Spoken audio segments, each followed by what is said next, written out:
forgot how to get the trinket. I'm on a CADS, but I forgot how to get the trinket. I know, I'll show you in a minute, okay? Okay.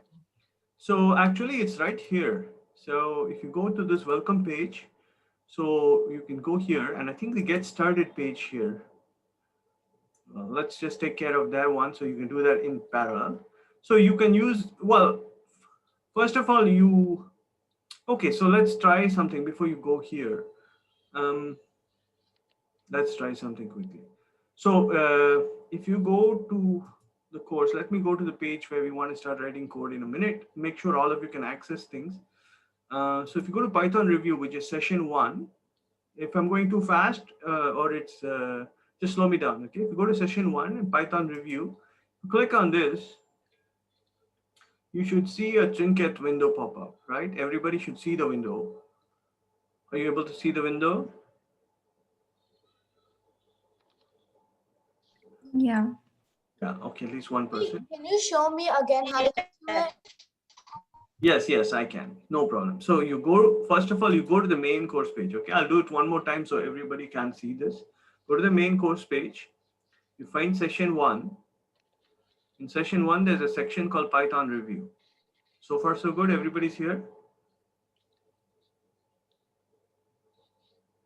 Somebody say yes. Yes. Yes, okay, good, thank you. So now you click on that, it expands, and then you see this Python review section. So click on that link, then it expands. Anyway, this is where we're going to do our work for today. So you should see a trinket right there. Does everybody see it? Who does not see it?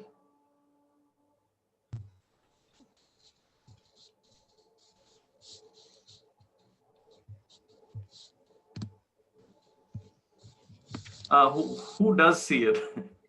I have to ask my questions carefully. I do. Okay, I see okay. I see it. Okay, that was a bad question, right? Who does not see it? I get silence back. I'm like, okay. Okay, so now, okay, so what we go. So let's just start again in the beginning. Let me see if there's any comments I want to make, and then we'll get started. First of all, of course, I really want to say something which is easy for me to say, hard for you to understand. I'm still thinking about how to say it best, but it is a strange and surprising thing that the way life on planet Earth works is that much of your potential is shaped at this stage of your lives, right? Roughly in the time between age 10 and 20, a lot of gifts are handed out, right? For those who work hard and put effort. And then after 20, those gifts are handed out very rarely, right? Actually, no, when I say gift, nothing is given for free, but at least you can show up and take it, okay? And unfortunately, at the age 10 to 20, we are busy growing up, having fun, distracted, various things. And so most people on the planet miss out on acquiring gifts, acquiring skills. So think about that a little bit. We can discuss next time, right? But my point to all of you is this is an example of you showing up and saying, I want to do something, right? And then I am trying hard my Excuse me. best. Yeah, Please, could you just increase the font size?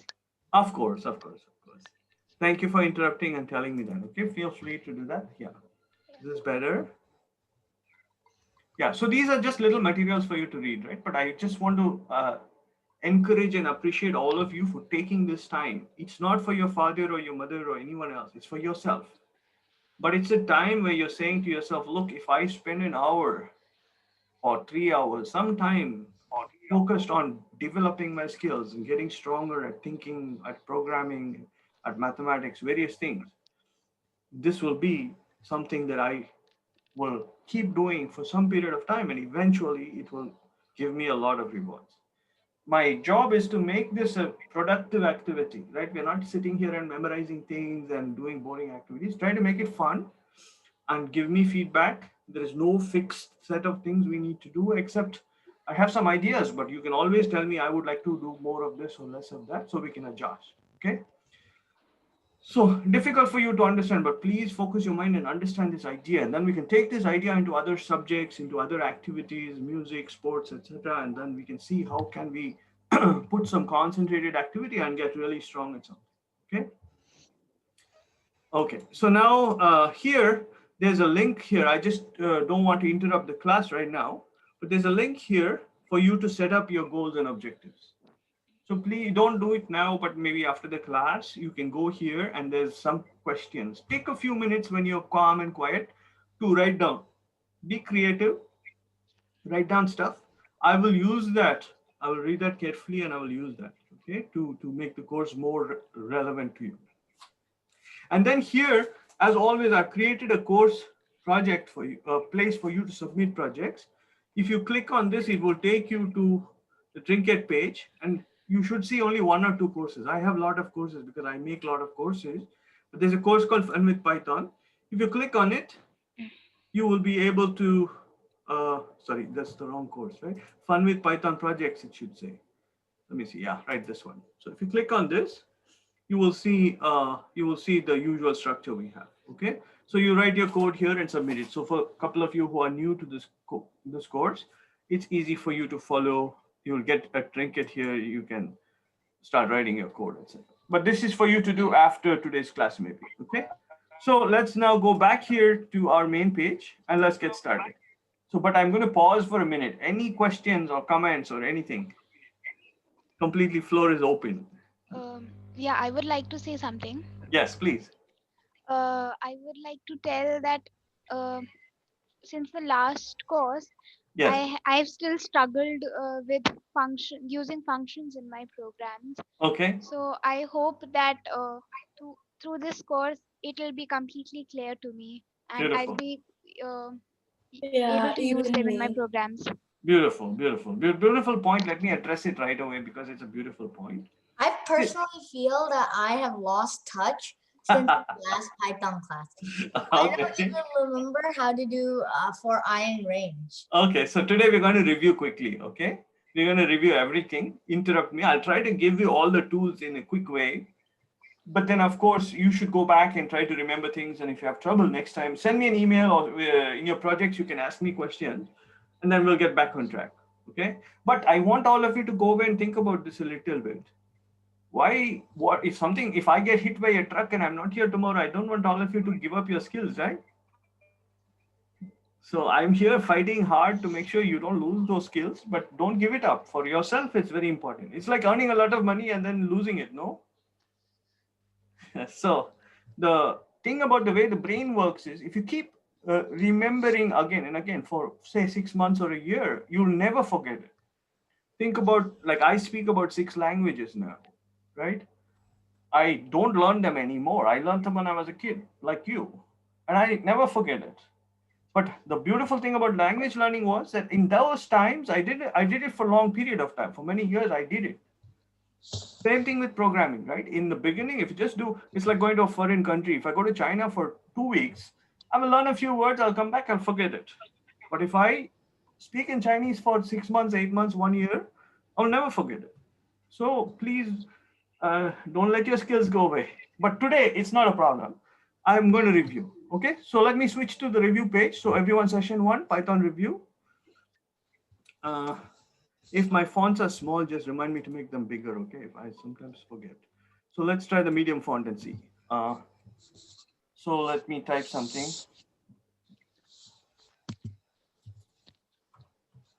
Okay, can anybody see this? Yeah, I can see that. Okay, Yeah. everybody can see it. Okay, good. So, okay, so we're getting started. This is our first program. Always, right, print hello, right? Print something. So we know how to print stuff. But now somebody said, so, okay, so functions we will come to. I just wanted to make the comment about functions, that functions are tricky because they require, it's easy to write a function. I'll show you in 2 minutes. But for our mind to think in terms of functions is not easy. Okay, so if any of you are having trouble with it, that's okay, that's expected. Okay, because to look at a big problem and see it as a collection of small functions takes a little time. So don't worry, be patient, but we should try. Okay, and this time around, as I show you code samples and write code, I will use functions more and more. So you'll see me using it, and then maybe it'll give you some ideas as well. Okay, so what are we going to do? So first, let's just do something. Let's just make some let's make a multiplication table. It will check everything out for us, right? I didn't plan to do this, but since some of you said I forget for loops and so on, let's just do everything which we need, okay? And then we'll put some extra stuff here. So let's make a number pick a number for the multiplication table. Let's pick the number 3 for now. And I want to make a multiplication table of numbers which go from 3 times 1, 3 times 2, up to 3 times 12, let us say, right? So what we're going to do is very simple. We're going to say for I in range. Okay, this is one thing that we have to kind of learn, but it's okay. You will see in a minute. So how do you think about it? Range creates the structure over which we are going to repeated actions multiple times, right? And range really has 2 parameters. Maybe from beginning, we should always write 2 parameters. It has a start value and a stop value. But the start value will start exactly where you say to start. The stop value will go 1 less than the number you specify. So if you want to go to 12, you should say 13. We will try this and see what happens. Don't worry, this is not to be memorized. Don't worry. Okay, and just to make sure this is working, let's just print out I and see what happens. But before I print it, let me explain what is happening. You should have this picture in your mind always. The picture is very important. So think of this like a stack of cards, range. And in that stack, there are cards with numbers on them from 1 to 13. And the for goes to the range and says, give me the next number. Numbers are in an order, increasing order, right? So it will take the first number, it will get 1. And then it does some action. Here, our action is very simple. It's just going to print it out. Then it goes back to the range and says, give me the next number. Right? So you should imagine this little machine. Next time I'll give you a visual demo of this. But for now, you just think of this little stack of cards. And each time you go and get 1 value. Okay, so let's just hit print. And you see 1 to 12. Notice the 12 is important for us, right? We see, I love some of you have turned over your cameras. That's really great. Nice to see it. Nice to see all of you. Okay, so it goes up to 12, right? So if it goes up to 12, remember 13 and 12, this is the only thing, okay? So this part we got. So now we know how to do for loops, right? Now let's do our multiplication table because this gets us started. So basically what the print is doing is it's making strings. So now we have to understand that everything in Python, everything in the world comes in different types. And by types, I mean that they, for example, there's an integer or there's a string. We're going to see lots of new types. So now I'm going to ask a difficult question and answer it. The difficult question is, okay, I'm saying it comes in types, but what exactly is a type? And this is an example of slightly advanced programming and mathematical thinking, right? It's easy to say, it's a type. Just say, what exactly is it? Then you recognize, and I'll give you a definition, which is kind of pretty, at least pretty to me. The definition is that a type is really a collection of objects. Okay, but who can go into that collection is all those objects that have the same properties and the same behavior. So when we say car, something is a car, somewhere in our mind, we have this idea that there's a type called car. We just don't think about it this way very precisely because computers are dumb. You have to be very precise with them. You can't just say, find me a bird. Computers say, I don't know what is a bird. But humans, we are fuzzy. We can, so that's a very important skill for us. In life, sometimes we work with things we don't fully understand what they are. And we just say something, but we don't understand. Okay, so here we are being precise. A type is a collection of things which have the same properties. So car, for example, has, actually it's interesting, right? Car is a very weird type. Can you tell some properties of a car? We'll see if we can fix it. What, yes, go on. Yeah, try. Nishan, try. Then we'll go Arnav, give me the next one. Try. Tires. Car has tires. Okay, I guess. Yeah, okay, that one can probably work. Yes, Arnav, what? Engine. Engine. So what about a child has a car which they pedal on? Is that a car or is that not a car? They have those little huh? That's a car. It is a car or it is not a car? No, that's a bike. No, they have these little toy cars. Now they make them battery operated. When we were kids, they have little pedals in them. Oh. Right? I don't. Maybe like if it's with a motor and like you can run it and it has 4 wheels, then I guess yes, because it can like help you Can I say transport something? from one. So it's It very. It runs on fuel. But for example, there are electric cars, they run on batteries. There's no, Yeah. I mean, there's some energy flow. So what I'm saying is, see, it's not obvious, right? You pick something and you say, I understand it, but then there's always something more, right? But okay, we cannot spend all day discussing what's a car. So we'll make some assumption. So for example, you say car has 4 wheels. But what if there's 3 wheels in a car? Somebody made a car with 3 wheels, right? Then you're like, oh no, that's not a car. And what about if they did like they do for tanks? They have those no wheels, right? It's kind of like this great, you've seen army tanks, right? They have this track on The which it runs. caterpillar chain. Yeah, and then you say that's not a car. Well, maybe it is, but for some other reason. Oh, the tank is not a car; it's a tank because it has a gun in it. Well, what about if you attach a gun to a One car? of the main properties of a car is an engine, because like it needs how the car function without an engine. Like Oh well, let's make they have these things, right? I'm thinking of what kids used to have. Now you are like more advanced. Nowadays we had small cars that had no engine. People who push them, right? yeah, but like there's some cars like the only way it can run is by like by a human or by like a bicycle. So I'm talking about a human-powered car.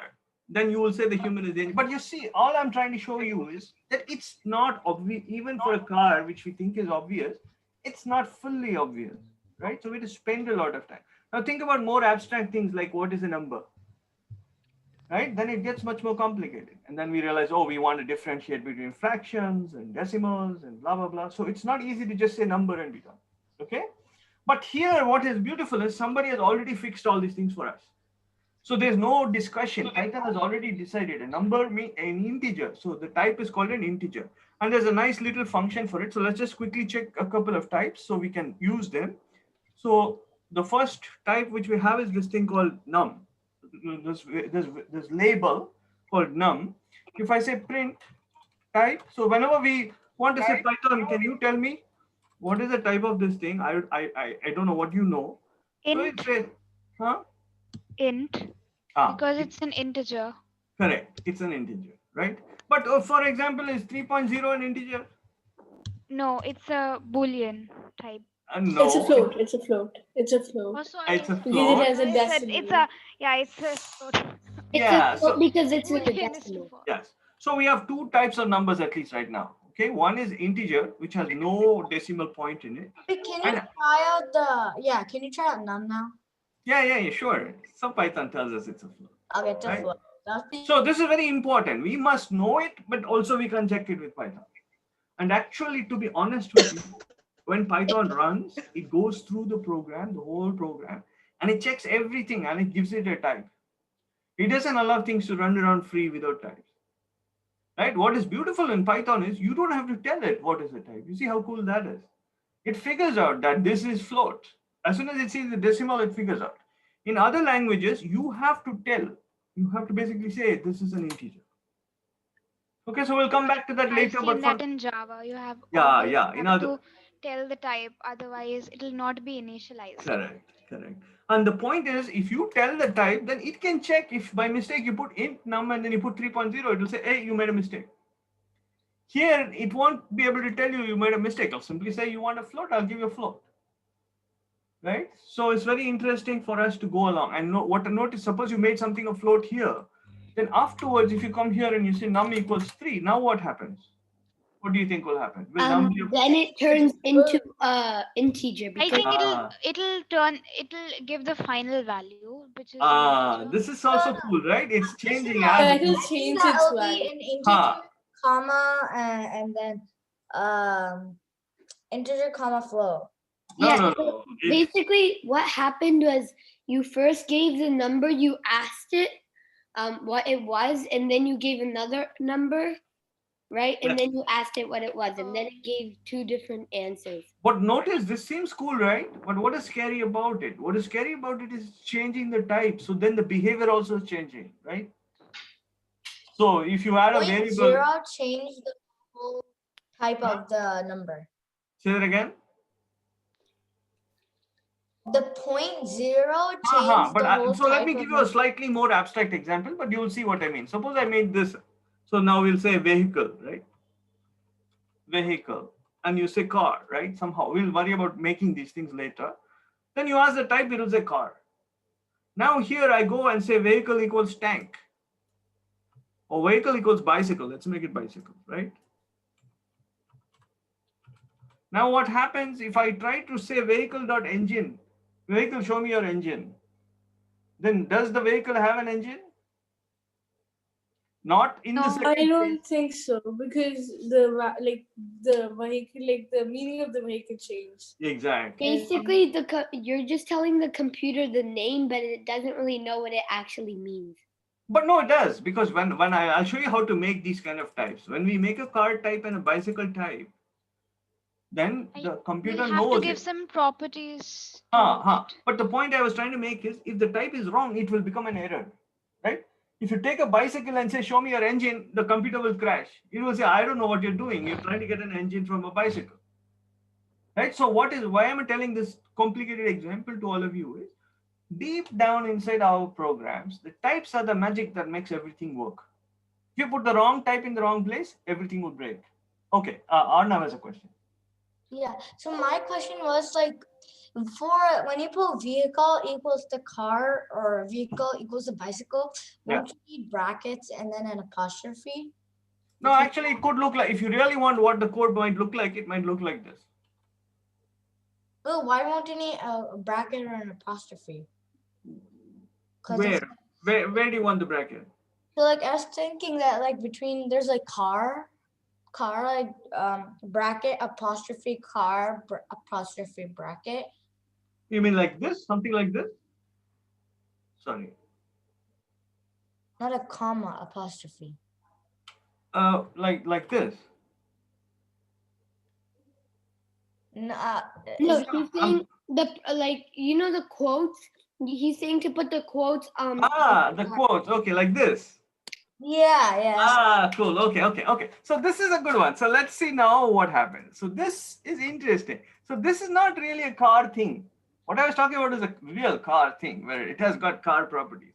But this one, what do you think will happen if I run this? Let's use your. It'll return. It'll String. print out string, right? Because Somebody Yeah, get because Then it it doesn't really know what car is. Huh? Then it doesn't really know what car is. But when you put it out of the quotes, then it would know. So I have to show you next time how to make a car outside the quotes, okay? But once you put a quotes, doesn't matter what's inside it, everything is a string. So let's check it out and see. So, yes. Go on, Arna. So my question was that are we gonna learn how to control Google with Python in this class? How to control? Google with Python. Okay, how would you want to control it? Like I was thinking, like there's so many people in the world. Yes. So what they do is that like for subscribers on YouTube, they just do a Python code that just controls Google and then makes a new account every time and then like subscribes. No, but say the last part, what do you want to do? What do you want to do with Google exactly? I wanted to like control Google, like so. What do you want to control Google? When people say, "Show me the capital of India," you want to say Lahore or something? No. That's quite strange. That's quite strange. I was thinking something like so like you control like Google, so like you give it a specific command to like do it again and again. So so my dad does it while he goes like he does it and then he just like types a code on Python and then Python goes and then he goes to LinkedIn and then like submits a file or something. I don't know what he does. Okay. You know how to do that like again? Yeah. We can do all those things. But what I wanted really annoying to like click the button again and then do it again and then again. I understand. So I'll just do it again and again and again. No, so let's come there quickly. So the point here is that once we learn, so let me just wrap up this point about types. So since we have strings in here, you see string here. So now let's make this vehicle into an integer. Okay, I want to just show you that suppose I make it 3. Notice that it goes from a string to an integer, right? And notice here, I could have done something like print length of the string. This is an important command, right? Length vehicle. So if you try to print the length of this vehicle, what should it say? Would it say 7 because that's the length of the name? Let's see what it says. It says string. I think it's, yeah, string. Okay, it's the length of the string. Yes, somebody got that in here. Yes. Equals to car, so I think it'll tell the length of the car. Like if you were a vehicle, Oh, vehicle. Okay. I was thinking about vehicle, not the. Yeah, it's not the length of vehicle, right? The length of car. Yeah. Now what happens if I do on line 7? What will happen? Then it would I think 1 because it's only 1. 3. Yeah, the character amount. I think it's Oh, you can't. the integers don't have a length. So this is the moral of our story. Understand? So a lot of our code, and it's very frustrating when you're alone and trying to solve these problems. A lot of our code breaks because by mistake we change the type somewhere. And then you get something like this and we get scared, right? And you see, I've often faced that problem in my codes. yes. Now I want to show you something. Python is very helpful. Okay, Python is like a very It actually tells where we have done the mistake, so it's quite. so I want all you're of you able to correct it in lesser amount of time. First thing we have as humans when something does not work is to panic. How many of you panic when things don't work? Okay. So, Many a times, but not quite in coding. yes. But Yeah, program. like sometimes you know what's wrong and then you can fix it. But like if you try it again and again 10 times and it does not work, then you start to panic. Correct. It's So I'm like, going to tell all of you that it is. I get frustrated if it doesn't work. Like I try every possible way, and I see, it's the type is different. Oops. Correct. So now let me tell 2 or 3 things. There's an important life lesson for us. That programming is going to force, actually I know for myself, I changed a lot. When I said to myself, I am not going to panic when there's a problem. I'm going to try to find it out. So in the beginning, when I get something red like this, I close my eyes and hope for the best. Change something and hope for the best. Now I know that if I go and look at this carefully, it says the problem is on line 7. And it even says integer does not have length. See? So now we just have to connect this message to what's going on in our code and say, oh, looks like I was asking for the length of an integer. Then maybe I need to fix that. Okay. So how do you do this? Let me show you how to fix that problem. You do this. You tell Python, can you please make this into a string? And then it makes it into a string and now everything should be fine. I have a question. What if you do something like instead of string you just put like quotes around 3? I know, but Will that work or it no? will, of course it will work. But in some cases, you may not be able to put a quote. I'll give you a messy example, but it's suppose I get this number from somewhere, from the user input. And the user input is actually 3. Now when you come here, I just have user input, right? Now where will I put the quotes? Can I put quotes around user input? No. Right? So now I have to use str. Okay? So there'll be some cases where you can, but some other cases where it's not fixed and I cannot put the quotes. Okay, this is all useful to us. We're going to use all this in a moment. Okay, so what if like I put a two-digit number like 35 or something like that? Yeah, it'll so tell like you. Okay. Will it give 2 or 1? Yes, it'll give 2. And actually, I'm giving you guys a good problem. I should have given it as a problem first and asked you to solve it. But it's a good problem. Suppose I give you a big number. So let me make a big number. This is a good example. So, Excuse me. Yeah. I want to ask what exactly are we talking about when we are saying length? The length is a property of all things that have lengths. So what are examples of things that have length? I think like what she's meaning is that like what do you mean by length? I think that I'm telling. But the point is in Python it's very complex. Python says, hey, if there is a meaningful way to compute a length for you, I will compute it. So what are examples? If you're a string, it will be the length of the string. If you are a list, it will be the length of the list, and so on, right? Whatever you are, if there's any way I can make sense of length for you, I will make it. But really numbers in mathematics have no notion of a length.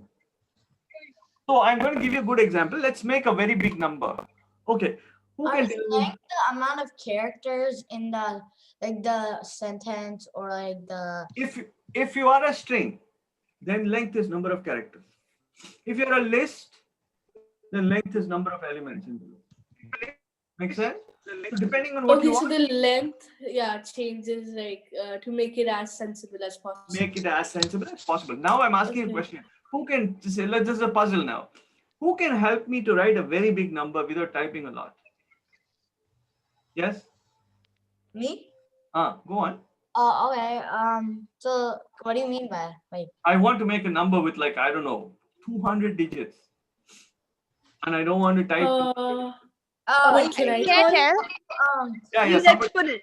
You can just multiply you can use or scientific you notation. can use scientific notation Yeah, exponents. Okay. Exponents are my favorite one.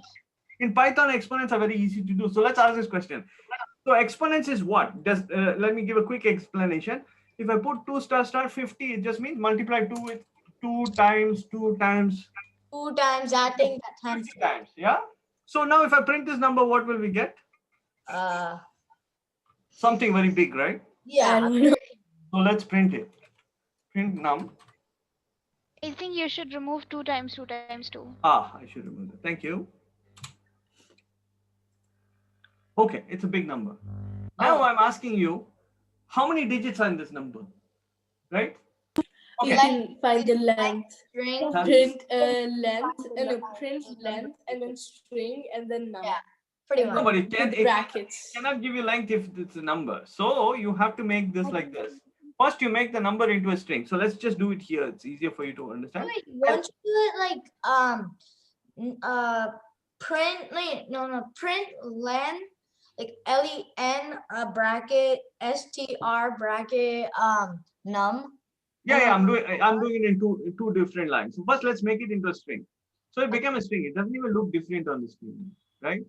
But now I will do print len of num. Now it's a string. So you can do len of num, 16 digits. But I have a question. Yes. Like if I convert something in the starting to string, will it remain a string throughout the program or like only for a part? Until you change it. Okay, and for example, like in this example, I'm saying you might need it somewhere. I'm giving an example. If you have, sometimes you need to multiply this with something else. So if it's a string, I cannot multiply this properly, right? So now you make it back into an integer. You do this. And now if you say print len, it will not work anymore.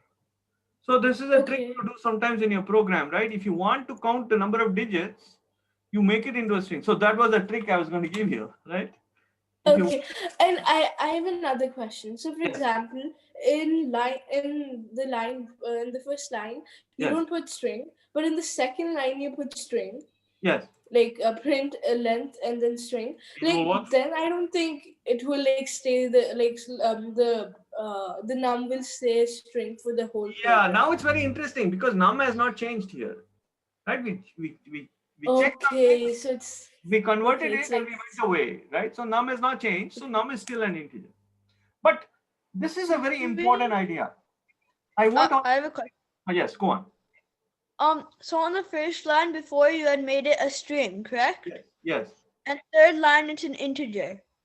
So yes. Why doesn't it print if the first line is a string? Because the first line is coming before and the third line is coming after the print. No, that was fine. It's only complaining if I do this, right? If I take this guy and say print len, now it will complain.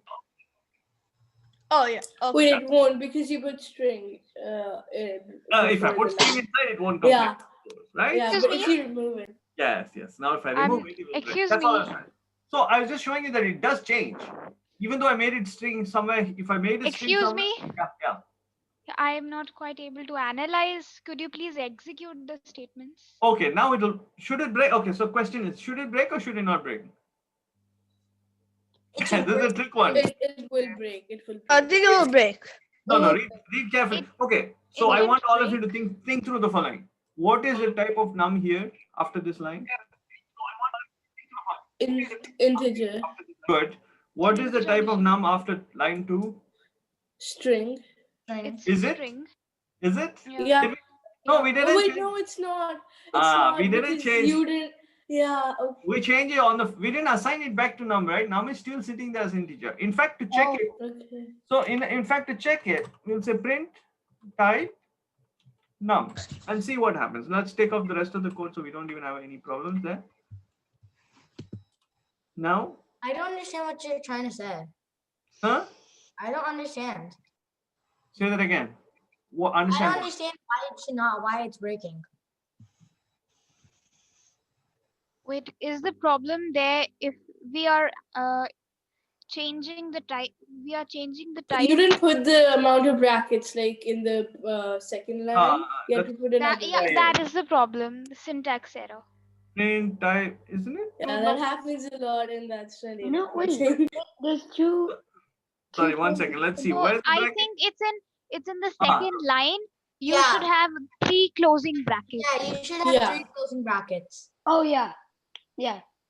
Second line. Remember, you have one. Yeah, there you go. Yeah. That was the problem. Yeah. I think that And will you work. see, in this case, the error was not nice, right? That's why I was taking a moment. Because I was trying to read his error message and it says problem on line 16. It's because he couldn't close the bracket anyway. He's trying to close it and thinking that a bracket is going to come somewhere. Right? So sometimes the error message is a little nasty. The problem is on line 2 and it's telling me this problem on line 16. I faced that so many times with Java. Yeah. Correct. So Working with BlueJ. important trick for all of you is, therefore, because these brackets are so important, when you open a bracket, close it right away. Always open and close brackets. So when I'm writing this code, you should write it like this. You should say print bracket, close bracket. That's Then you one should thing say I like. len, open bracket, close bracket. It closes it for you automatically. Then you say stir and then you put num. Then all is good. Wait, I have a question though. What does Yes. when you got the error, it said EOF, End of file. end of file. But what does that really mean? It's saying I'm looking till the end of the file and I think your error might be at the end of the file. I reached the end of the file and I can't tell you. Oh, okay. So let's see what exactly it said. So it doesn't really Look, know. let's look at the messaging. So there's a good lesson. I didn't plan to spend time on it. It's unexpected end of file. So it reached the end of file and saying, I didn't expect end of file. I expected a bracket. Oh, yeah. Okay, EOF is a special character that Python sees at the end of every file that says the file is finished. Right. And it's saying, I was looking for a bracket and I found end of file. I didn't expect to find end of file. I expect to find bracket, and that's what it's telling me. Right. Okay. Yep. So all good. But sorry, I didn't plan this for today, but I think it's important thing. Okay. It's a good investment for the future to think this way and understand how types are working, because when things break later, you will be very frustrated and not, oh, why is my program not working, right? But if you go through like, because then the code is quite long and it's quite, that's you right. become impatient while, because you've That's right. already written so much and then it breaks. That's right. So that's another important lesson. If you're making a big building and you use bad bricks, it will cause a lot of pain, right? Because afterwards you have to go and find which brick is bad. And yes. So my question is that so like pretend you create another like file or something. I don't know. Yes. Like on the not in this, but like there's another file. Yeah. Say you want to run it. How would you like? Say you want to. So pretend the file, like the second file, is like named run. Okay, just for instance, let's name it run. Okay, so in run, if you like do it 2 times 50, if 2 times 50, and then you want to in the first file you want to do it. Got it. I have exactly that example to show you soon. I'm going to show you in a minute. Let's just finish up the for loop. Excuse me. Yes. Arnav, please, could you please tell again? I was not able to No, he was just trying to understand if there are 2 files and I put something in one file and I try to call it from here and make that guy run and so on. How is it going to work, right? Kind of. Oh. Yeah. Arnav was like, if there's no engine in the car and I try to make it run, will it run? Okay, whatever. Okay, so we'll go there. Okay, we'll put multiple files in a moment. I need it for something, so we'll do it. But let's get through this for loop. So now I'm almost there. My for loop will print out. I'm able to print out all the numbers that I want. Now I need to make it into multiplication table. And this is the one thing I want all of you to learn. This is how do I make the multiplication table look like the multiplication table. So the idea is the following. Times print I times what? 3, Oh, no, wait, yeah. 3 times I. Because, 3 times I. like, And do we need anything else? Okay, probably just this much for now. Let's just do in this. equals. Oh yeah, maybe. Yeah, but this is nasty, right? Because it's some let's take out the Yeah, other stuff. then we can attach strings to it. and then Yeah, like concatenate. we can do Concatenate all of them. three. Correct, We'll correct. have to change them, all of them, into strings. Correct, correct. So I'm going to write the code. I want you to follow how I am thinking, because I think the way I'm thinking will help you. Okay. So first of all, I say I'm going to make a multiplication table. I need to know which number is for my multiplication table. So I called it num and I said that is 3. So first thing I do is here I replace 3 with num. So later I can change it to anything else. Second thing I need is I say it should be, do I know how to calculate what I need? And the answer is yes, I know how to calculate what I need. Now I need to make some kind of shape, and it's going to be a string. So I take the string and I say I need to have something which says 3 times. So I'll put a bracket wherever I need to see something happen, and I'll say I need to see 3. Oops, sorry. I need to see 3 times 1. Do you say 1 times 3? No, or no, 3 no, times no. 1? Wait, something's wrong there. 3 times 1. Times by X. But remember, times is star. I'll do everything. But when you see, when you go back to 3rd standard and you look in It's in the string, so that. No, but I'm saying Yeah, there'll be no problem, I think, because it can accept anything inside the string. Right. yeah. This is just a string, right? It doesn't know multiply anything. It's just but I am trying to go back to my 1st standard when I was learning multiplication table. I'm trying to say what should it look like. In my mind, I'm closing my eyes and I'm imagining. That's why I asked the question, should it be 3 times 1 or 1 times 3? Okay, I so think it's 3 times 1. 3 times It is 1. always Yeah. 3 times. So this string, so important idea, make a string that has the shape that you want. And where there are things that are changing or even not changing, put curly brackets. Okay, after you do this, now you do a tricky thing here. You do format, and you need to have inside format, you need to have as many things as there are brackets. The first one will go to the first location. So I will go here. I will be 1, 2, 3. Excuse me? Yeah. Is there no A in format? There is an A. I missed it. You got it. Oh, I thought. Okay, good point. Good point. So format. So I have to say we wanted 3 to go first. So num 3 times 1 equals 3 multiplied. And I'm missing a bracket, I think. So I put the bracket on. Hopefully, if this is done correctly, let's see if the errors will fix them. It works. Yeah. Neat. Right? Like, this was faster than the other way, like which we did string and then plus in. Yeah, we had to convert everything to a string. Correct. And Correct. then, Correct. You are now in a more advanced stage. So I'm showing you a better way to do it, right? You make I call it a template. It's like a printing block. It has this structure that I want, and it has placeholders where things have to be fitted in. And so Python will go and fit things into those holes. So you just have to put the holes, and then in this bracket here, you put all the things that will be fitted there. And each time it goes through the for loop, it calculates those slots and puts it in the right. Num, can you change the value to 30? I just want to see like if it prints like does it take more time? Because it's like a long. Oh, these things are going to be okay. These are for example, these kind of operations in Python are not sub-second. Yeah, sub-millisecond. What is a millisecond? It's like this. 100th. I mean, 1/1000 of a second. 100th of a second. 1,000 of a second. 1,000 of the second. Okay, sorry. Yeah, sorry. No, these are going to take each thing like this for Python is 1,000th of a second. Even less. Later we'll do. Can you calculate the time? How much time it takes? Yes, Like yes. on Google, when you search something, it says found this many results in this time. Yeah.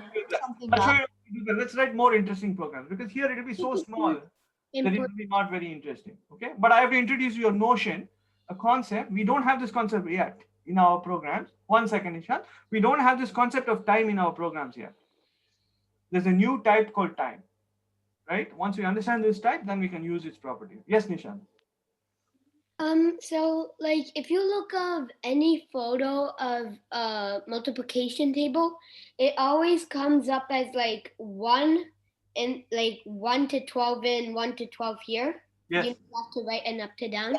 Is that, do you know how to do that? Like you could do that. Oh, like a I see. Like a grid. Right, exactly. Like a grid. Yeah. So let's make the grid, but you have to help me get the right shape for it. Okay. So this is 13 times table. We'll make a grid, but I will simplify this. For now, in the grid, what goes is only the answer, right? Right. What goes in the answer is just basically print I times num. Let's look at this grid and see what happens. So in the multiplication table, you see this is one column of your grid. Right. This is column number 30. Let's make 30 smaller. Let's make it 5 for now. Okay. Okay. Yeah. Okay. Let's pick a number 1 to 10. We want to make a grid. It's going to have 100 numbers in it. Right. So I got one column, right? Now I need to have, after 5, I need to have 6 and then 7. I need to start from 1. It's very easy. Just put another loop. Okay. Yeah. For j in range, and let's do one times table we don't need. So we'll start from 2 here. Yeah. 2 to 11, let's say. So we'll get 10 elements here. And for each of them, it's going to print this grid. But let's say what it looks. Well, I shouldn't do print here. It'll print it, but it'll make it long like this. Yeah. Okay. Yeah, it'll be What vertical. I don't exactly know what you're trying to do here. Yes. I'm getting a bit confused. Like, why did you put 2,11? Because I want, okay, so what, okay, so let's make it 2,3 first, then we can see what's happening. So this thing allows me to get all the multiplication tables. So first it's going to print the 2 times table. Where the number should not be 5, sorry, number should be j here. Where is it? Okay. So first it's going to print the 2 times table, right? And then let's make okay, I thought Nishant was saying that like making a that table thingy that they make in which they make the lines and everything. I thought you were doing that, so I got confused. No, I'm saying now this is a homework puzzle. Okay. I got the answer what Nishant wanted, right? I have all the tables from 2 up to 10, but it's going vertically like this. It's stacked up like this, right? All the numbers are here. Okay. But now you have to put this 2 times table here, then put the 3 times table next to it, then the 4 times table next to it. How do I put it next to each other? Puzzle. Okay, let's pause it here. You go solve it. Okay, solve it and send me a code. I showed you how to do the numbers. Now you have to figure out how can I arrange it so everything comes in the right place. I think I have an idea. Okay, try it out. Okay. Tell it so you can everyone can get a clue. Oh, sure, please don't tell it. Oh, okay. Somebody wants a puzzle. Okay, try it. Okay, don't give up on it. It's nice. It'll be a nice. Try right now. Huh? You try it right now. No. Don't try right now because I want to show you something more cool. Okay, so let's pause this for a minute. Then we'll run out of time too. I don't know if I'll get to the game which we want to build. Okay, so what shall I do? Yes, I have to give you 2 more ideas. Yes, at least 2 more ideas. So we learned the for loop. Let's learn one more idea. I think, I'm not sure if it was Nishant or Arnav. One of you was trying to use these while loops. So let's introduce the notion of a while loop. Yeah, you kind of introduced them like in the last previous It was session. I think in the second last session, so yes. we didn't So let's just review it time anyway. on it. I'm going to start using it more. While loops are very similar to for loops. In fact, identical. Okay, but they are clever in some ways and dumb in some ways. So why are they clever? Because they're clever because whatever we put in here, something you put in here, whatever you put in here, that thing can change over time. And as soon as it meets some condition, the while loop can stop. Okay, so if you have situations where, for example, you're asking a user, do you want to continue the game? And the user may play 3 times one day and 10 times one day. Now I cannot put a for loop. I can keep on changing my for loop. After 10, I can start another 10 and so on. But it's clunky to manage all that stuff. So I just want to ask you. It'll irritate the user. No, you hide it from the user. You don't tell the user that you're using a loop. You just stop the loop. So that's the idea. No, but I think it'll be asking again, do you want to play again? Do you want to play again? That you have to ask anyway. Even in this program, you have to ask them. Because something has to trigger the program to stop. The point is only it's not a fixed count, right, of some kind, right? Okay. Yeah. So for example, I could put a method in here that says continue. Whatever. Continue. I'm looking for a good name. What would you put here for a thing that has true and false values if the user wants to continue? Well, taco. No. Maybe like if. Okay, let's make a variable for now. Let's call it stop game, right? Stop game is actually not a variable, it's a function. Sometimes it will be true and sometimes it will be false. As soon as it becomes false, we should stop this loop. Okay. So while loop is more general in that way. Yes. So to run the stop game, won't you have to create a function called? I have to do all that. I'm just trying to tell you why while loops are interesting. Okay. So we will do that in a minute. But so now let's ask the question. Suppose I want to do a while loop that can only go from 1 to 10. Okay. Now the question is, what condition shall I put here to stop this loop? So let's say we are storing the values in a variable called I. And let's say I starts from 1 just to make life easy. What is the condition on when I becomes 10, I need to stop. So what can I put here that checks if I is 10? If I equal While 10, I is then stop. To 10, then while stop. I Then is break. less Then break. than Then 11. break. Yeah, then not- break. So there are two candidates here. Both are interesting. I want you to think which one you will prefer. You can say I equals 10 or I less than 11. Let me try I less than 11. It's fine also, right? It's more general. I equals 11 is going to check only for one value. Yeah, then it would be 10 point. It could be 10.1, 10.2. Yeah, so both will work in some sense. Okay, I less than 11. Full Then- integer. Let's print I just to check what is going on. But if I run this, what will happen? I think an error message will come because you didn't put it equal to before or something. Not Because I because of don't equals. exact- No, forget about the syntax errors. Logically, what is the problem with this program? Something's wrong. Because like I could go up by a very, very small amount, right? Well, actually, I doesn't Yeah, even like change. 10. I doesn't even change, right? Oh yeah, I Oh, did. I is not changing. I is like what? I is one and It's one just gonna only. keep on going. It will keep on It's going. never And going to stop. Right now, I is a constant, so it won't change And until you make it. yes, so it will crash, right? It will crash the program, right? Right. Eventually it will crash. So I don't want to crash my programs.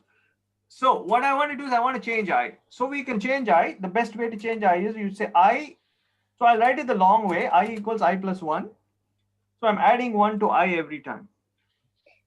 Okay. But the better way So to every do this, time it does the loop, it will add I, and then I would change. Like the value of I would change. exactly, the value of I would change. Okay. Now it starts to look just like a for loop, right? Because the value of I is increasing. Let's see what happens. Boom. Right? It did exactly the right thing. It started at 1, it reached 11 and it broke. Wait, I don't understand how it worked. Can you explain me? Yeah, so it started with I is 1. Then it came here and checked, is I less than 11? Yes. So it printed I. Then it made I into 2. I became 2 now. Is I 2 less than 11? Yes. Yes. So it printed I. Then it became 3 and so on. Yeah, Till it reached 11. Oh. Now I is not less Yeah. than 11 anymore. And it said false. As soon as it saw false, it quit. So the point is what we put in here should either be true or false. It always becomes true or false. At any moment in time, Python can check that is this condition, is it true or false? Make sense? Now let me just show you a shortcut here. It takes a little time to get used to, but I like I to do, plus plus. can do- you can do I plus plus or I plus equals 1. Yeah. Whichever way. Okay. Yeah, we can use the increment Yeah. operator. So this is now make my, so now I have to ask a quick question for those who started talking about for I in range 1, 11, print I. Which loop looks better to you? They both do the same thing. I think 15 and 16. The second one. The Yeah. second For one, loop, 15 because and 16. I don't know why you put like plus it's equal more to. compact. But then in this program, Yes. both of them, they are performing the same thing. So one would rather prefer the for loop in this case. Both. No, but the point But is I they didn't. both- I didn't get why you put like plus equals to, like I plus equals This to is 1. Yeah, this is on just line this 13. is a shorthand for this. Actually, I used to not like this at all. I used to like to write the long way. Yeah, it's like a bit Okay. Yeah, thinking. sometimes can be confusing. So now I have to tell you something interesting, right? That when things are confusing or not confusing, is just because we get used to something, right? As soon as we get used to something, Yeah, that's true. right? So I think I would prefer using I++ because I am quite used to using yes, increment operator. yes. So there are many equivalent operations, right? So you pick whichever one you want. I just want to show you a shorthand way. That's all. Okay. Yeah. You use whichever is fine. At some point, you will pick the one you like. So wait, I'm kind of confused for 15 and 16. How does I keep on adding? And does it automatically add when you do for range? On 15, Yeah, because range takes care of all the problems. Oh, Yes. wow. Okay. That's why range is cool, right? So when we started learning in the old days, we didn't have range. Right. So we would write while loops, and we have to keep adding. We have to remember if you forget this line by mistake somewhere or you comment it out, the program will crash. Right. Right? There's lots of problems with while loops. If you have while loops like this. Yeah. So my advice to all of you is, if your while loop is like this, don't use a while loop. Use a for loop. It's cleaner, nicer. You won't forget things, etc. So when shall I use a while loop? I'm saying we'll now ask the user. So we'll say user input. And we're going to use this in our games. So we'll use this function called input. And oops, I think I put it twice. Okay, equals. Excuse me? Yeah. I think I want to say something. Yes. I think so. Suppose we take input from the user, and we are playing some game, and then it'll operate for a certain. If we have decided in advance that I want to play 5 times, but now the computer doesn't know what was the value of that thing. So, and I think the for loop, the range cannot accept anything except um the integers. So it'll help the while loop. Honestly, Janvi, everything is equivalent. Okay, there's nothing unequal. I'll just show you how this becomes easier in some cases. Okay, so let's do this for a minute. Huh? What is like the moral in the end for this? I'm going to show you the moral that I'm going to build games. We're going to ask a user something, and depending on the user's response, we want to stop the work. For your Google machine, if the program keeps on running and doesn't come back, then the user will be very unhappy, right? Yeah. So at some point, the Google machine has to come back to the user and say, "Do you want me to stop now?" And the user says, "Yeah, please stop. I got enough," right? So in that case, we have to go to the user and say, "Shall I stop?" Right? We have to interact with the user, and I'm saying this is a good way to talk to the user and say, when do you want to stop?" So does everybody agree that this? It's that in Amazon Echo also. Every time you play some game, then Alexa will always be asking every time, do you want to continue or do you want to stop? Correct. So now notice here, user input. So let's just check this thing quickly. User input is simple function. It goes to the user, asks him enter anything. So we'll just print user input and see what happens. Okay, so print user input. So you print it. Let's see, it's going to stop and ask me something. Enter S to stop. Suppose I put C to continue. It will print whatever I entered, right? So it's a simple function. Whatever the user types, it's going to give it to us. Now let's use this along with a function. Okay. Are we gonna do the if loop today, like the if thing? We'll do something better. Yeah, We'll do all these things little by little. But let me do this now. So I'm going to make a little function here. We'll call it def. This is how to write a function, right? We'll say get user input. So this function. So now why are we using a function? I don't want to think about talking to the user. Somebody will make this function, or I'll make this function one morning and I will just use it. So in this program, what do I have to do? I have to go each time I say get the user's input, I have to go to the user. I have to get something from the user. I have to give him a message. He's going to enter something. And then I have to give that back to my program. Now you'll ask me why this I could just write in one line. Why I make a function and all? You will see as soon as you start making a program, the user interaction will get more and more complicated. Enter S to stop. What is your guess? Various things. So in this, basically, we're just returning the same thing. Like Correct. If the user writes S, we'll return S. I'll return S, right? But now I'm going to do something very interesting. I'm going to take that function. I'm going to go here and I'm going to plug it in here. So let's try this now. So I'm going to do this. And I'm going to take off I less than 11 and I'm going to put this here. And I need 2 brackets to use the function. Okay, so now let's think about this program. What do you think this program will do? So let's look at the while loop. As soon as it starts, it will go and get the user input. Yeah, it would keep on adding. It will keep on going, right? Because as long as the user gives an input, it will keep on going. Because it's okay. Now I want to say if user input, so here the condition is it'll get the condition from the function that we have created, and in the function the condition is the string returned from the user should be S. Correct. So here right now I put that condition right here. I put if the user enters S, then this will be true, right? So so this is going to make your head hurt. So let me make a change and then we'll just learn it like this. If the user input is not equal to S, keep on going. If the user input is S, stop. Okay. Wait, so I have let's a try. question in this. Yeah. Like, will it again and again ask to give the input, or will it only ask? Let's try and see. Yeah. Enter S to stop. So suppose I enter anything else, W. What will happen now? You think will it go through once? What will happen? Let's see. I think it'll ask again. It'll ask again. It'll ask again. Yes. Okay. And then I enter W again. And then W again. And then W again. I have a question. You cannot escape until you find the magic word, right?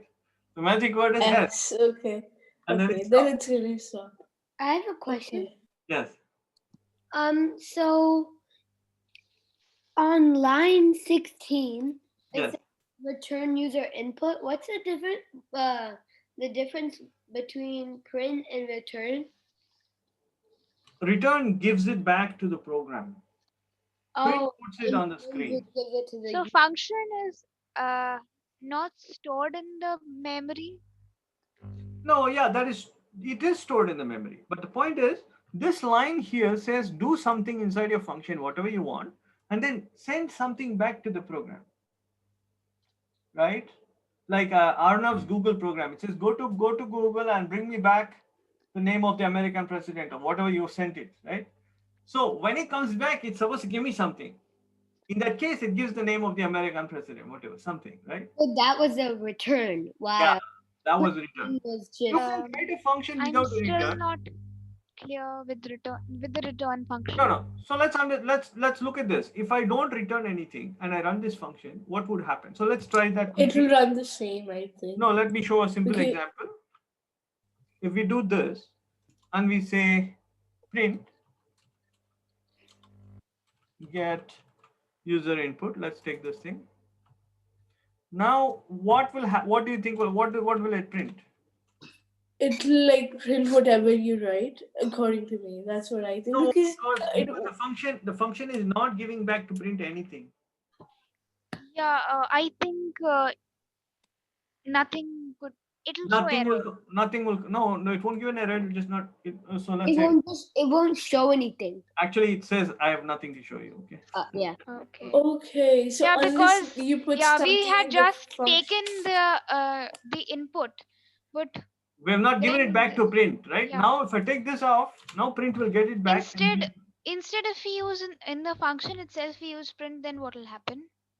No, that will print it. Okay, so that's also another way. But now notice what happens. Suppose I do this. That's a good question. If I do this, and here if I say print user input, now what happens? It will show up on the screen.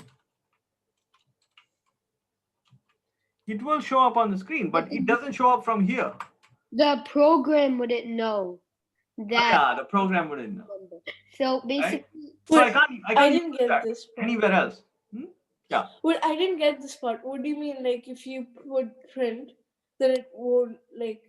I didn't understand. I think no. What I'm saying is here instead of putting print, this is a program. Think of this line as a new program.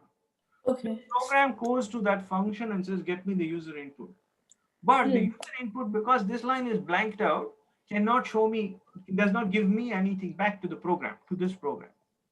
But the user input has a print in it. So if you run, let's run it and see what happens. If you do, and I enter W, it will print W. But the W is printed from here. Okay, so let's say here user input plus from inside function. Now you see this W is printed from inside the function. Oops.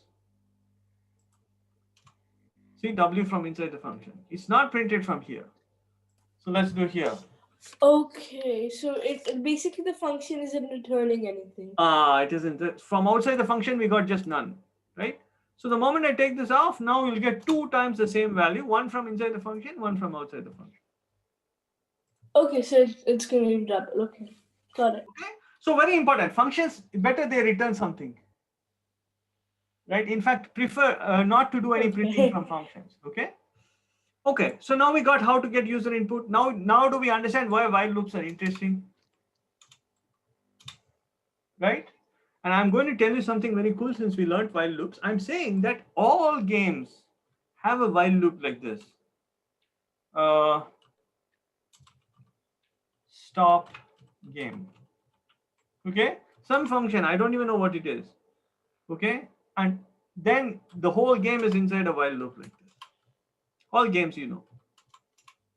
Right? When you launch the function, it starts a while loop and it keeps on running until you push some button or do something to stop the game. Okay. Okay, but that's how to stop the game is different depending on the game. Sometimes you have to enter S, sometimes you have to click a button, sometimes you have to turn off the app, whatever it is. Okay, depending on what you do, it will stop the game. So we should start writing our programs. Now, some of you were saying, how do I write functions? Use functions, you def stop game. Right, you def a function called stop game. I'll show you a small trick right now. You know you need stop game. I don't yet know what exactly I have to do. So you can just def something with no structure. And then here this program will actually run. Okay. But Okay, then you can fill up this. You have to come back and fill up this.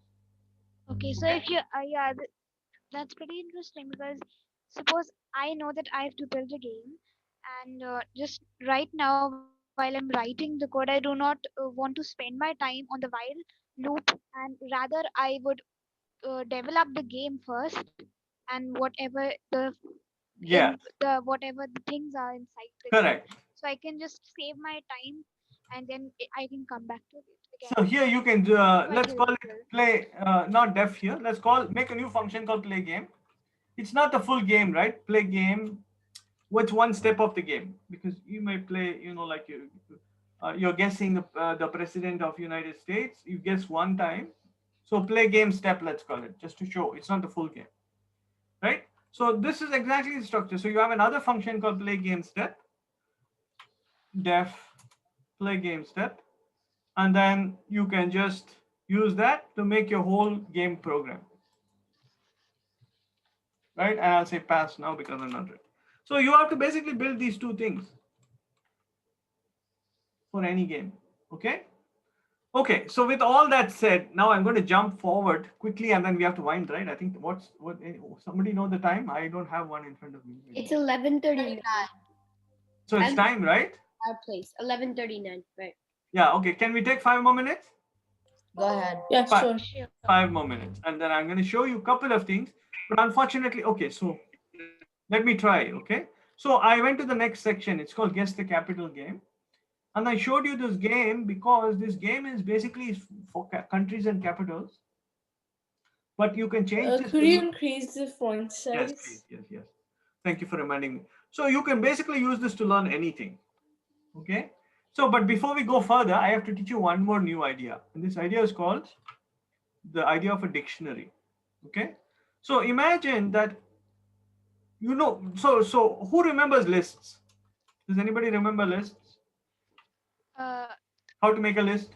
I kind of do. Like you just name the list and then you And then you put the square brackets, Yes. brackets, and Okay, then you put the got it. elements. Yeah, this was easy, right? So this list I can put USA, for example. I can put the name of countries here. And then I can put another list for the capitals, right? Does everybody understand this? I have to store it somewhere. So I'm making two lists. I can make a list called countries and I can make a list called capitals. Basically, a dictionary is like, so my dad told me a little about it. I'm going to tell you everything about dictionaries. Basically, like in one of our previous sessions, we had a problem, which there were many ways, and one of the ways to solve the problem was using a dictionary. I understand now. I'm going to show you the dictionary right now. Okay, before we go today, you will have a dictionary and we'll use it.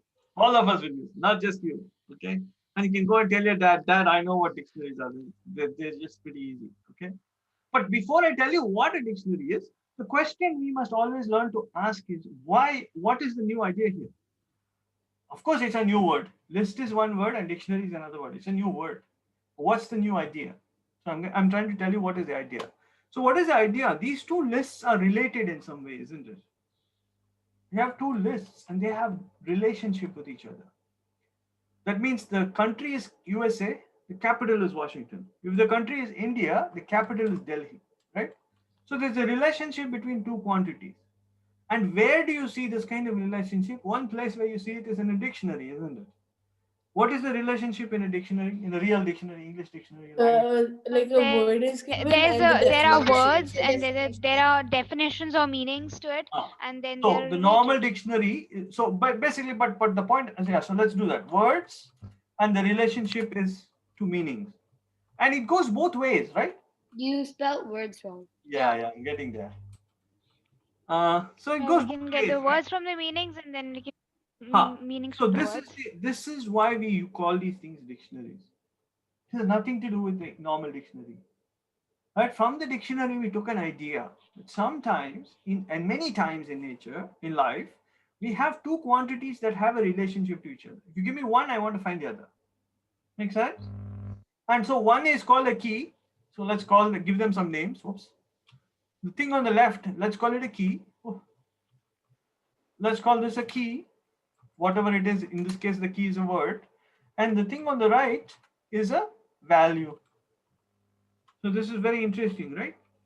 And this structure encodes a relationship between two things. Any two things. You have something, and preferably you want to be able to go into both directions at some point. Okay. So Python says, okay, makes sense, useful, right? So how do we make such a thing? And I'm saying the answer is very simple in Python. Instead of square bracket, you use curly bracket. Okay. And then you Okay, put so a key, you put a colon, you put a value and a comma. Then a key, a colon, and a value. Okay, that's interesting. Interesting. Okay, for this, like what I was doing while solving this question, like you'd given this, I think a few sessions back. So Yeah. like I just write all the countries first, and Yeah. then the capitals, like respectively, and Yeah. then like I'll do 2n plus 1 or something like that. You Like, can do that way, or you can do like this, easier way. yeah. So let me do first without. So always when we learn something, we should try to ask, can we, just like we learned for and while, two different ways of doing something. Let's see if when we try to do it in both ways, we learn a little bit more. So for example, if I had only these two things, right? And I want to find the capital of USA, because I built these two things, I know. So let's say print, and what I'll do is I'll go to countries, and I will take out the first value, which has an index 0, and I will go to capitals, and I'll take out the first value. Notice I use the same value in both places, right? So I can call this, for example, my key equals 0, and then I'm going to replace this with key. Do you think this will give the correct thing when I change key? Will it always find the correct capital for the country? No, I don't think so, because the key is all. But like for the first one, yes, USA and Washington. But like it won't find for India and Delhi, because the key is always 0. Of course, but then I will do a clever thing. I will put it in a for loop.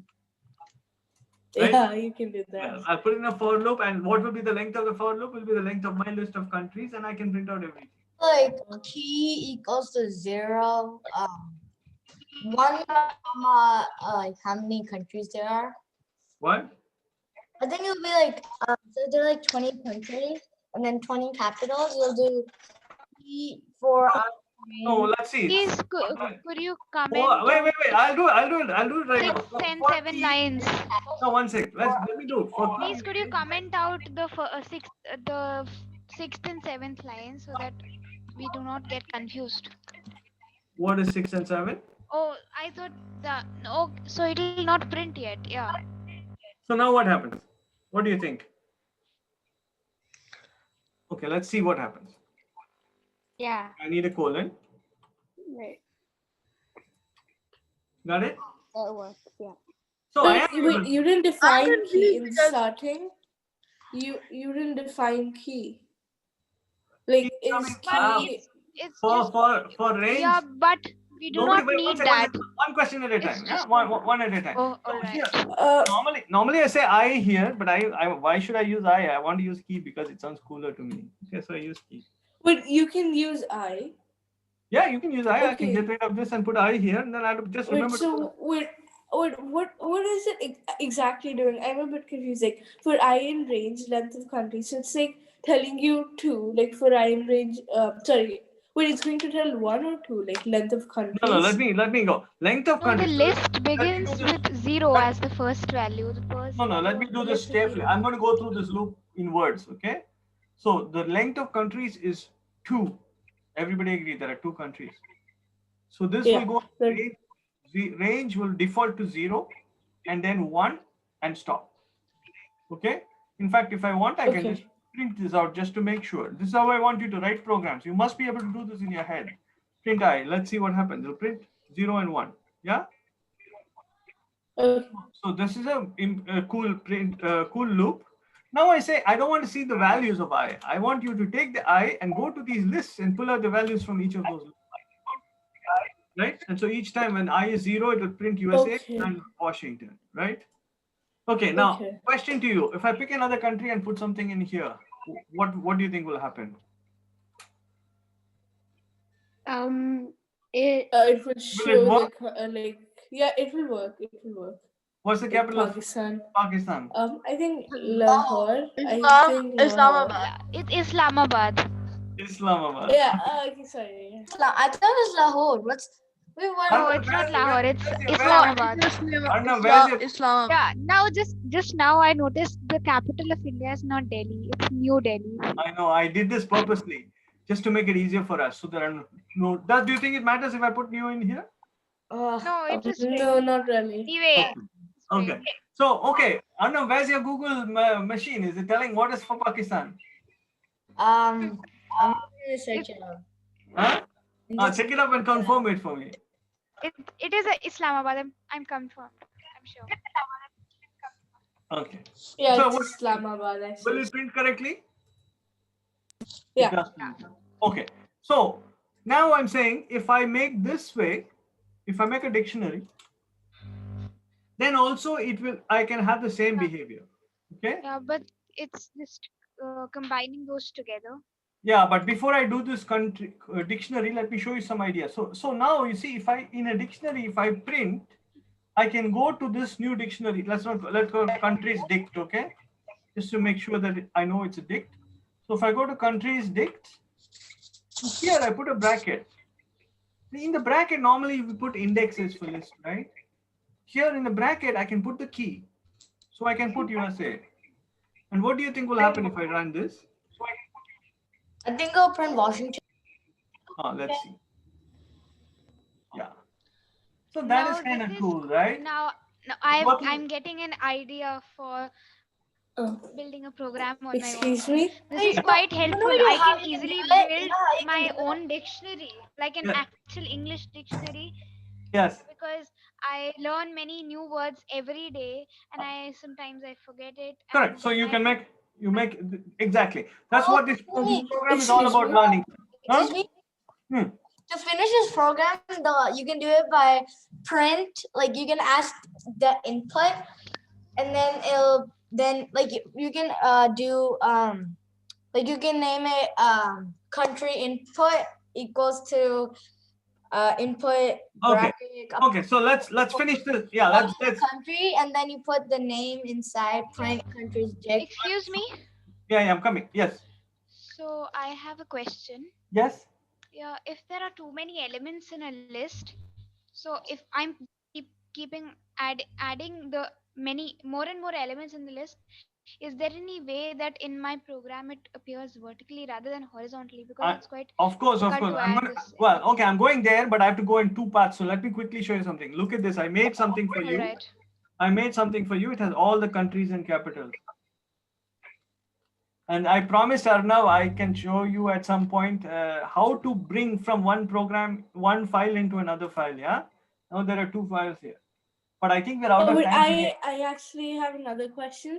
Hold the question. My internet connection Yes. Just a second. I think you guys need to learn to hold off on your questions. Let the instructor talk to make it more productive. If you keep talking all the time, it's not interactive. It's very, very, I mean, Vijay is a great instructor, he's handled, but it's very difficult for someone to teach if you're continuously talking, right? It's good to have interactive sessions, but interactive sessions mean let the instructor explain the topic, wait, and when your turn comes, then speak.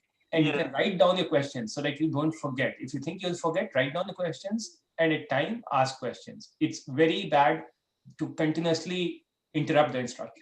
Okay. Thanks. I don't want to discourage you from asking questions, but ask questions during certain times, not through the entire class. Okay. Yes, thank you, Manish. And I think that's something helpful for us, right? There's no formula for this, but you can practice. I think somebody did something nice. Suhani put the hand up here. Sorry, I didn't see it, Suhani. I will try to watch that. It's a new thing for me as well. Okay. So let's try to fine tune it based on what Manish was saying, right? We'll find the right moments to pause and get your questions in. I do want your inputs. Okay. So don't worry. So now let me come to Suhani quickly. What was your question, Suhani? Yeah, I actually lost my internet connection in between. So why did you write from random import choice? We're coming. So we're going to, two ideas are going on right now. One idea is how to use a dictionary. Okay. And I think we all understand a dictionary encodes a relationship. There's a key and a value, and it can be long, it can be horizontal or vertical, it doesn't matter. And we can use it to make a lot of programs where relationships are important.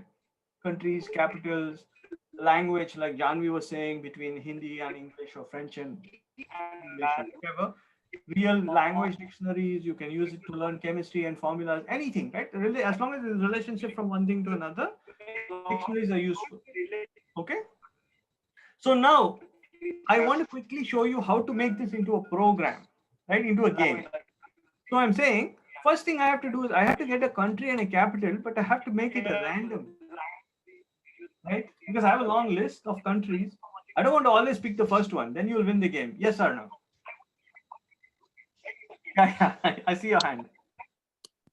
Yeah, so I don't know if this is true, but I can hear some background noise. So I can't pretty much hear you. Can you repeat what you said? I think it should. Yeah, okay. I think we're good now. Yeah. Yeah. Okay. So now I'm going to show you how to make this into a game. So everybody agrees we should make it a random choice, right? We should pick the country at random. Of course, the capital is not random anymore. Once you pick the country, the capital has a fixed answer. So in order to do that, there's a simple way to do it. There's a library called random. We've used it before to get random integers. And next time I can show you, if you write this game using lists, I have to basically pick I at random. So if I have a random integer, I can do the game in that way. But for a dictionary, there's a better way of doing it. So I'm going to show you this. You get this function called choice from the random library. And then what you do is you basically pass to it a list of items from your country's dictionary. Okay, and choice will automatically pick at random some country and capital. So in fact, we can just say this just to see how does it look. We can just say print country and capital. And just see what happens, and each time it will, oops.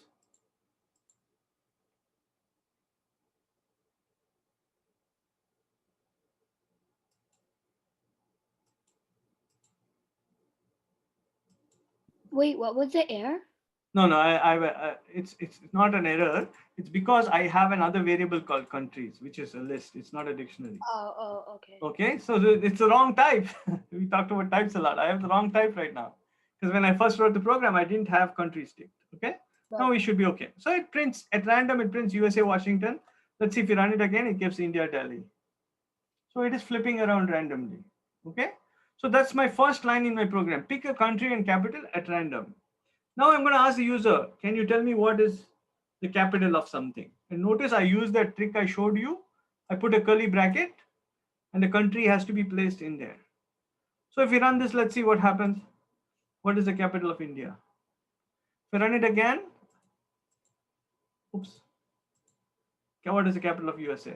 See it flipping from one country. Wait, how does that happen? Because isn't that in quotation marks? So how does it know to change and use random in that line?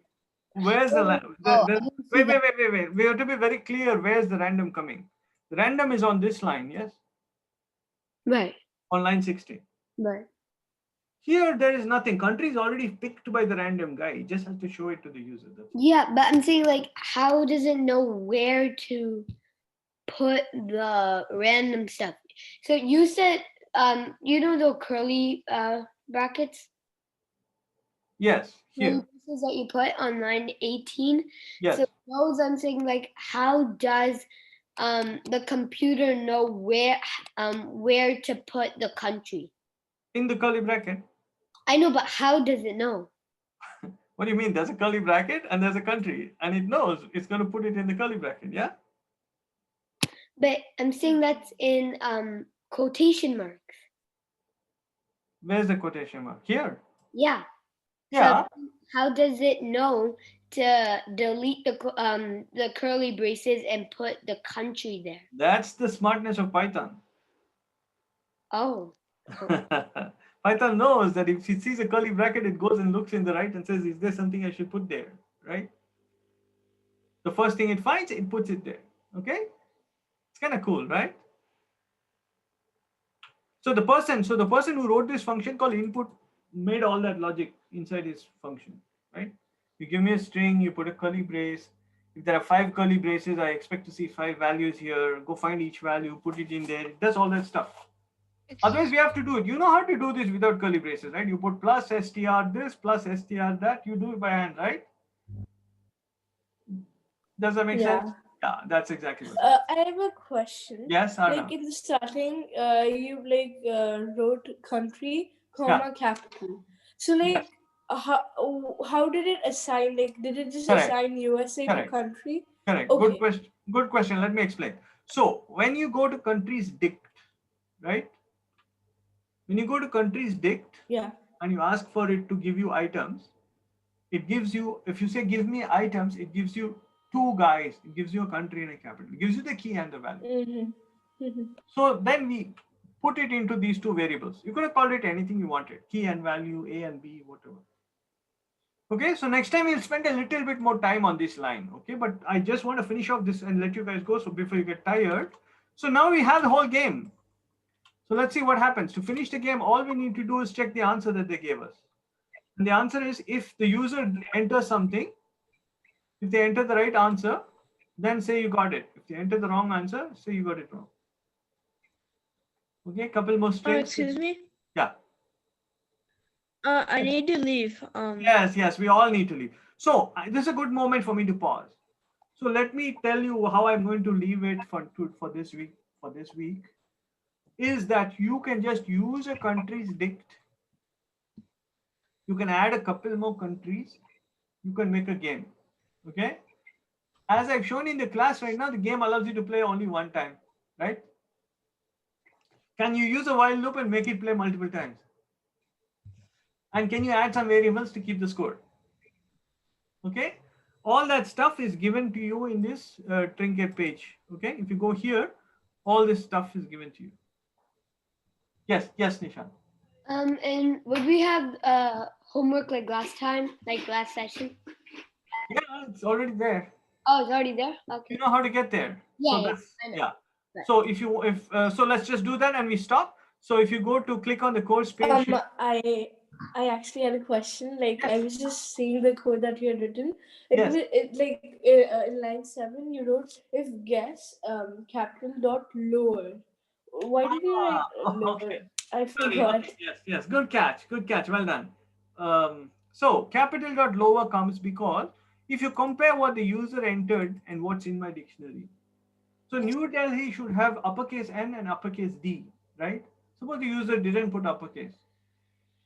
Should we give him wrong answer or right answer? What do you think? I guess right. Yeah, right. So to give him a right answer, basically I said make both of them lowercase and then compare it. And there's a nice, we'll talk about this one next time. Remind me, please, okay? If you take a dot lower, it makes it lowercase. Somebody said Okay. font size. Okay, I got it. So if you say dot lower, What if it was New Delhi? Like, then would it just make the N lower, or would it even make the N and D so lower? now we have to spend some time on strings and lower and capitals. Okay. So Wait, I'll that's why I remind made you it in the Delhi. next. Okay, just make it Delhi and make your life easy Okay. for now. At least for Yeah. one word, it will take care of. Okay. So my point here is we have a lot of tools for you to go and have fun. Write the game, keep it simple. Next time I'll show you how to deal with multiple characters, what about spaces in between, all that stuff. And I'll show you how Oh to wait, I even have huh? I even have another question. Like in the first line, Yes. even Janvi asked that question. Yes. Why did you write from random import choice? Because Like, I'm going to is use it- I want to use choice here. Okay, so you're not going to put like any star or something after import? No, because I could have brought star, but then we'll bring everything from random. I just wanted only one thing. Okay, you only wanted choice. Good Okay, got question. it. Good question. I didn't show this. Excuse me. Yes. So choice is in the is it in actually something in the library, the It is, random library, or you can name it anything? no. It's in the random library. Or So let us pause on this. Just use this as a template, right? Use this as a template for you to practice next time. I will explain all this in detail. In the meantime, while you're writing your code, if you want a little bit more details, just ask me here, okay, when you submit. Also, develop this habit of writing a little bit more about your thoughts and questions when you submit. Okay, when you submit your code, if you want to know, can I do something different, or is there any question, please do add that. Okay. Okay, you've all been so awesome. Thank you for all your questions and your energy. It's lovely. And I'll see you all next week. Okay, have a lot of fun. You can write a lot of code. Okay. thank See you all you. next week. Take care. Thank you. Bye-bye. Bye. Good Bye. night. Bye. Good night. Bye. Bye bye.